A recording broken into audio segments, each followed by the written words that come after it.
So a while back, I built my first mechanical keyboard. I'm making this video to kind of showcase my first mechanical keyboard build and showcase how many times I messed up throughout the build. And man, did I mess up. Why is this one stuck now? It just stuck. You know, it would be funny, Mike. What? If I just turned this whole thing, this guy, right here, to an up arrow.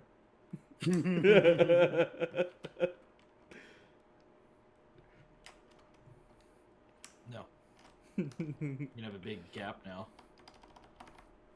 between your keys. Dude, please put it in. Oh, I'm so done with this build. I don't want to build keyboards anymore. And it's okay. You know, it's a learning experience.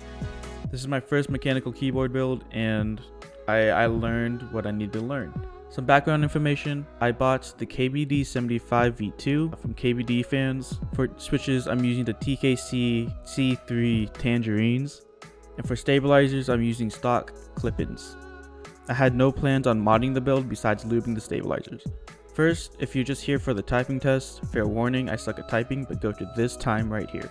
Let's get into the 3 things I learned building my first mechanical keyboard. 1. Stabilizers or stabs. Try to get screw-in stabilizers if possible. Clip-ins are really annoying to handle when testing out different layouts and keycaps.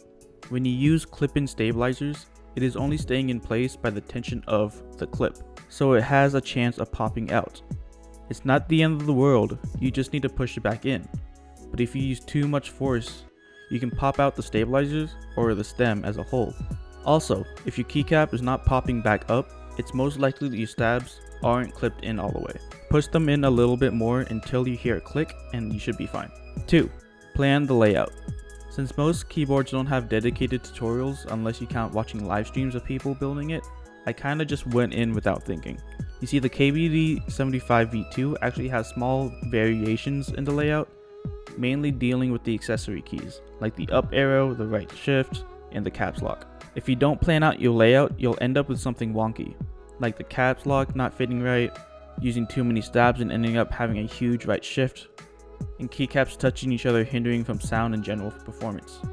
Do a layout test before soldering if you decide to solder to make sure that the layout is fine. It's easier to take out switches than it is to desolder and take out switches. Number 3. Patience. Surprisingly, this process reminded me to be patient and just take my time with the build. You'd think with all the group buys being months, maybe even a year to finally get, patience is something I'd have.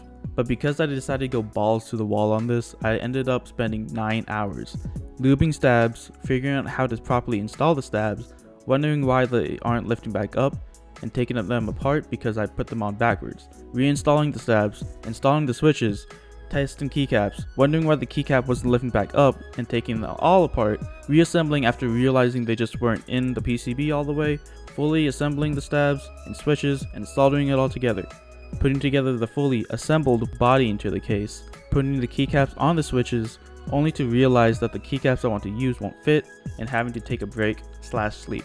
Taking apart the body and the case, desoldering the switches, fixing the stabs for the last time, and reformatting the layout, resoldering the switches and reassembling the board, and finally finishing the board.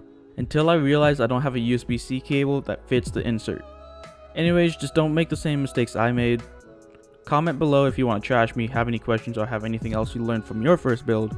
Like if you want, dislike if you want to.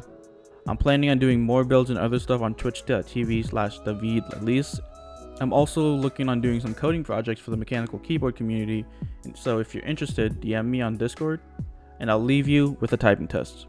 See ya.